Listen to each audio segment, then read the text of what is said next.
Hello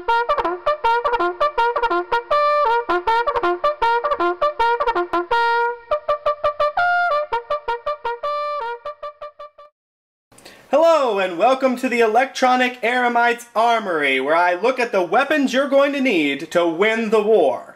Today we're looking at the Cyborg M.M.O 7 gaming mouse by Mad Catz Cyborg. You may know Mad Catz for its console gaming equipment. However, Mad Catz was acquired a few years back by Cytech, which you also may know as the proprietor of amazing simming equipment such as joysticks, keyboards, and other things like that. So today I'm going to look at this mouse. Let me give you a closer look.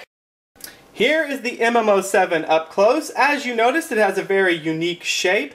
It is a premium gaming mouse at a premium price. Now, what exactly does the M.M.O 7 bring to the table that makes it different than its competitors? Well, there are several things. The mouse has 78 programmable keys, which I will show you a few. There's one here, one here. There is a mode key, which allows you to switch to different modes. There is your normal scroll button key, the DPI key. These are called the action lock keys, and the mouse is literally replete with all sorts of different programmable keys. As you can tell, there is one here, one here, one here, one here, one here on the little finger rest, and then over here there is what's called the M.M.O shift key. The mouse also has something very, very interesting.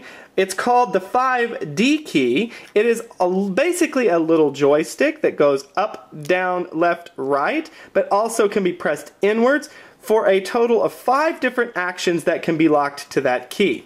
Now that is something very, very neat.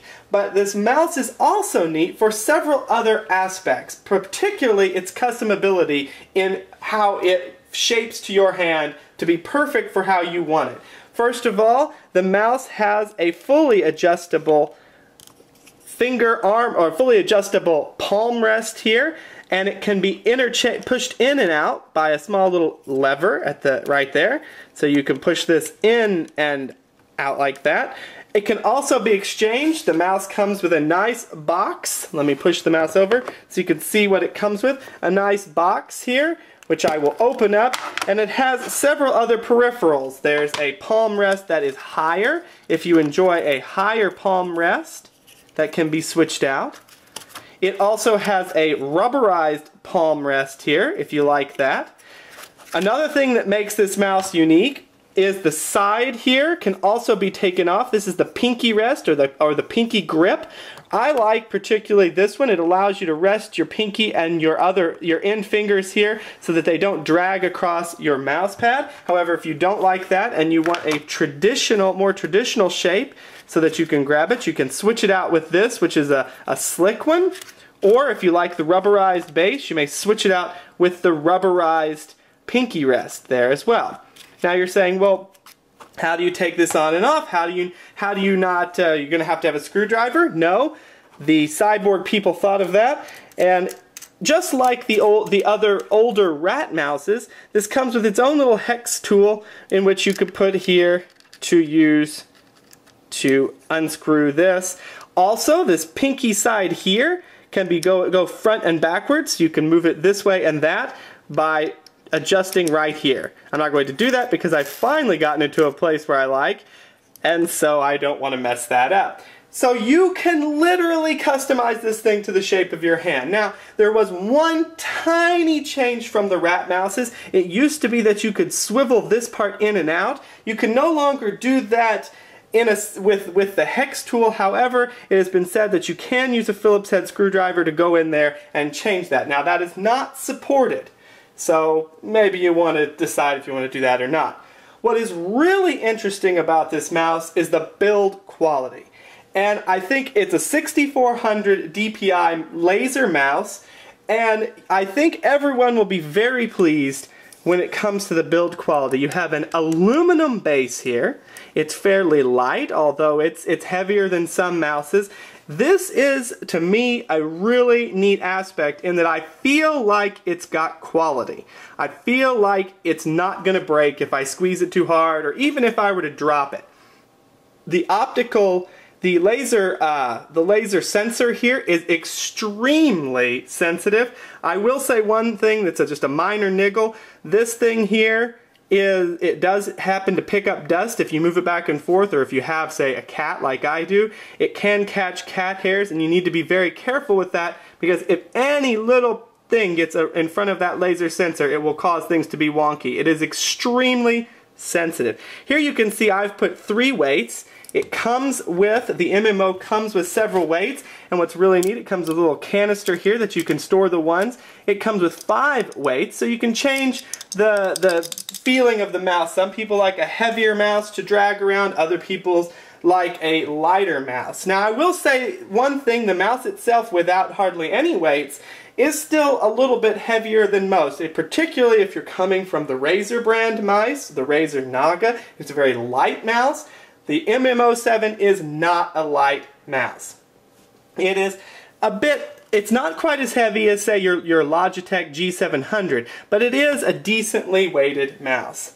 So with all of these different ways to customize, with your 78 programmable buttons, with your ability to change the pinky rest and ability to change the palm rest, you've got a lot here that is, I think, very much worth the extra money for the premium mouse here. It is a very responsive mouse. Now note, it is not wireless like the other, one of the other rats, the Rat 9 is wireless. This one is wired, has a nice braided cable, comes actually out of the side here, not out of the middle like some mice. I think this is really neat, and I have not had any problems with it catching. Some people do not like your tethered mice because it can catch.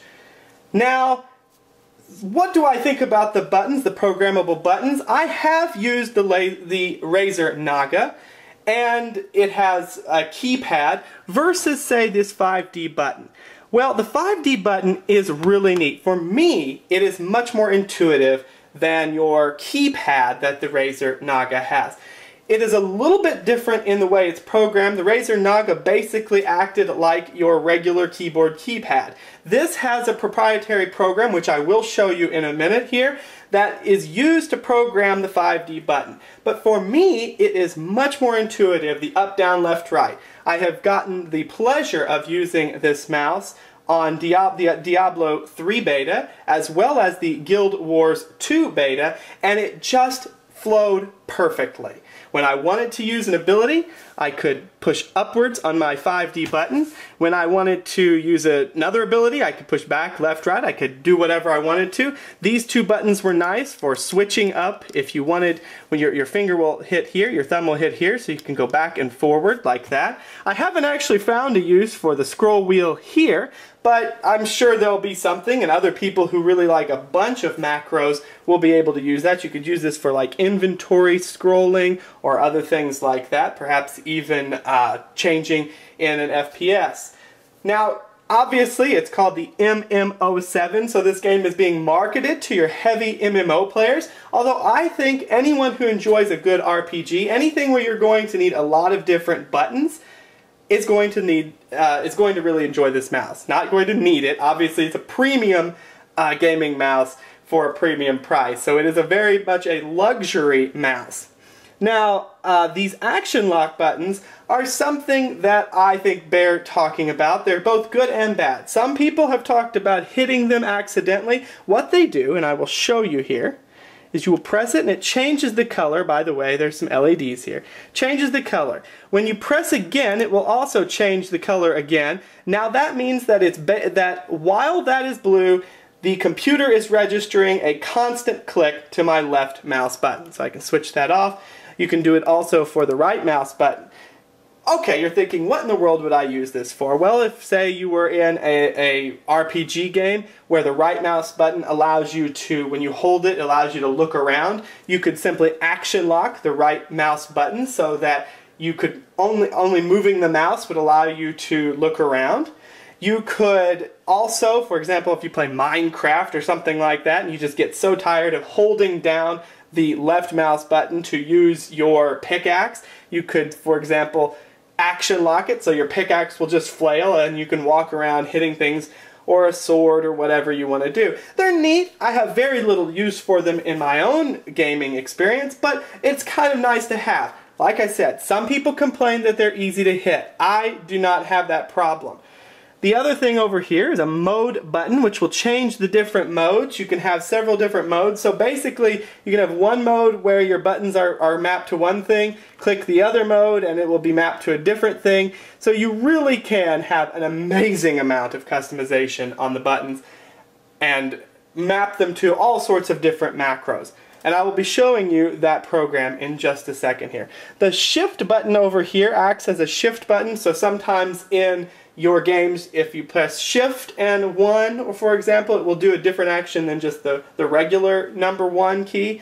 That is something that will make it much more easy to do. You just easily click it here with this finger. It's really got a lot going on here. And when I played Diablo, when I played Guild Wars 2, I didn't even need the keyboard. That was how much you could do with this mouse. Now, you're not going to be doing that for, say, World of Warcraft or any other MMOs. You're going to need the keyboard to move around. But you are really going to significantly change the way you play the game with your macros, particularly if you're one of these macro wizards. Now, like I said, it's a 6400 DPI mouse. It goes all the way from having, you can set it from 25 DPI, which would literally be a crawl, to 6400, which to me, you would have to be a wizard in order to just be able to use that. Most people I think are going to use your 1500, 3200 range, so you're going to be able to use that.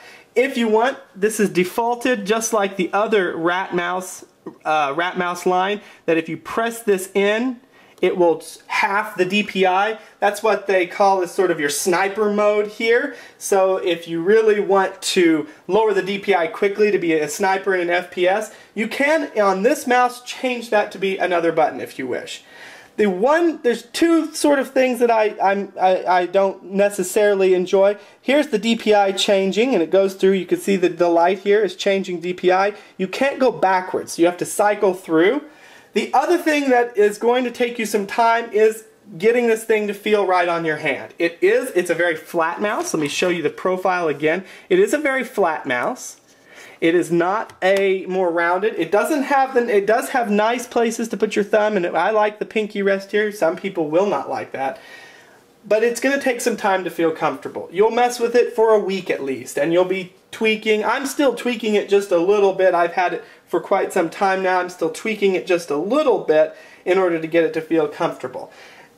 It does take some time, but once it feels comfortable, and usually when you're in the heat of the moment of the game, it's going to be completely a new extension of your hand. You're not going to think about it. Once you get into it, you're not going to think about it. And if you're the type like me that may be using, word processing and then going to a game later, sometimes you're going to hold that mouse different for when you're word processing than when you're playing a game. So that's going to throw you off a little bit. And if you use this mouse for work, you may want to have maybe an alternate mouse that's a little more comfortable, a little less flashy, just to use for your regular work. That's up to you. I think for going on the internet, things like that, it's fine. But it's definitely a gaming mouse meant for gamers. Alright, so let me show you then the program here and how you program some of these buttons and what sort of options are available to you.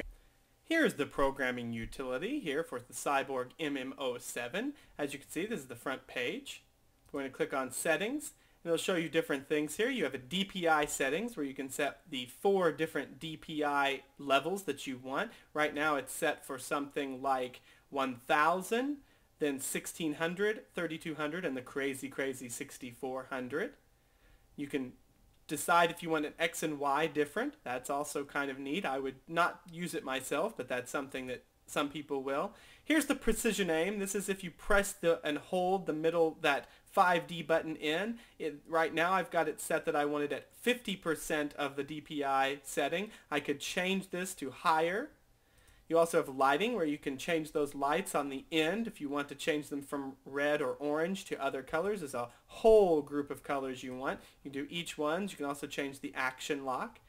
Now, most people are going to be more interested here in the programming interface. So you can change what the scroll button does and the multiple buttons. It is a very easy program to use. You have 3 different modes here.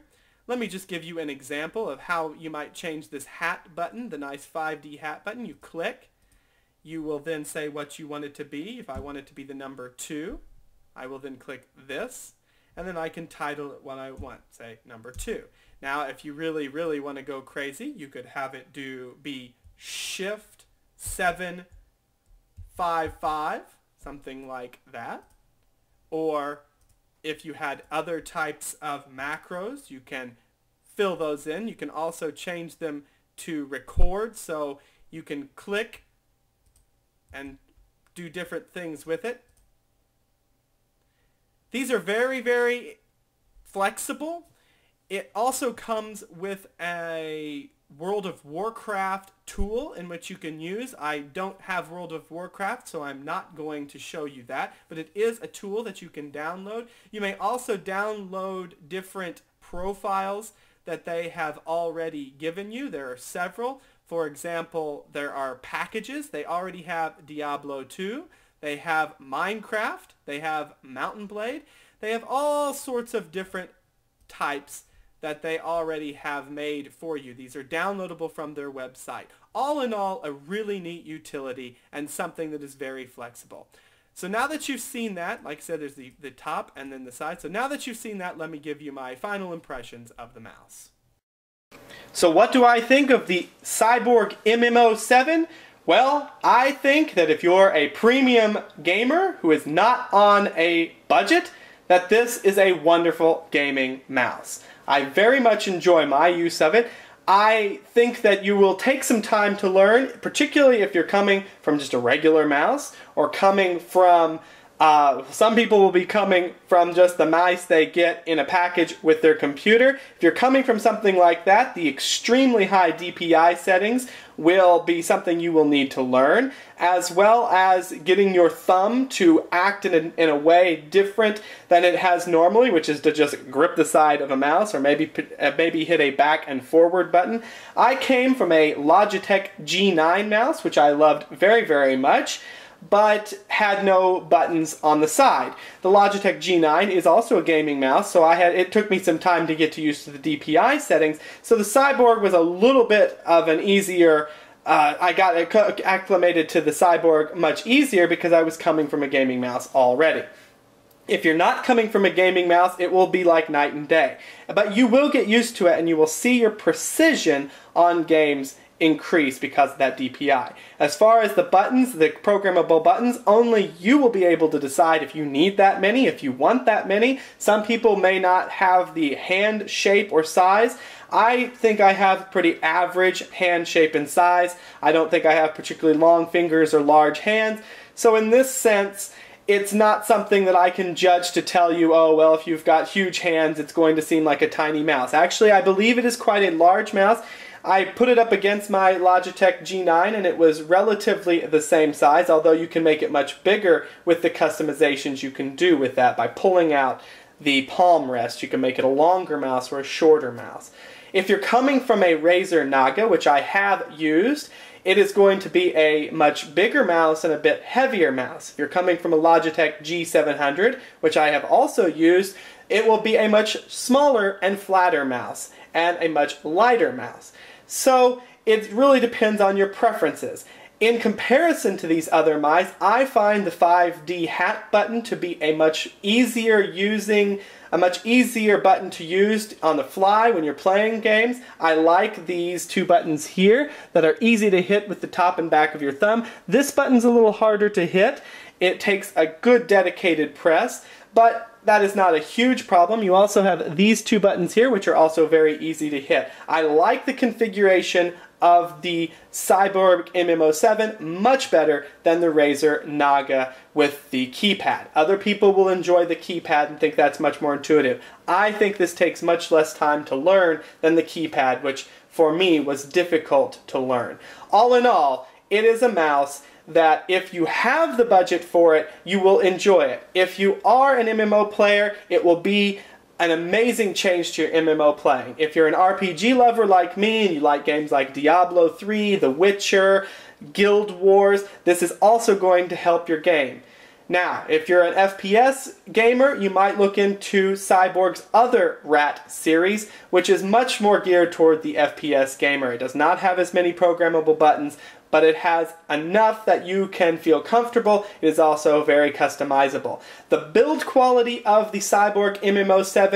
is right on par with the amazing build quality of Logitech products, which I actually find to be the most superior mice on the market as far as durability and lasting quite some time. My G9 lasted me many, many years without having any problems. It is much more durable, much more sturdy feeling than your Naga and the Razer products, which I find Razer products to have a much less acceptable build quality for their price. I think the M.M.O. for its price, you get what you pay for, which is a very important thing in this type of market. Some people may not feel the same way about the Razer products. That is a very debatable thing. But for me, the Cyborg M.M.O. you get what you pay for. I think this is a weapon that is going to help you win the war. Thanks for listening.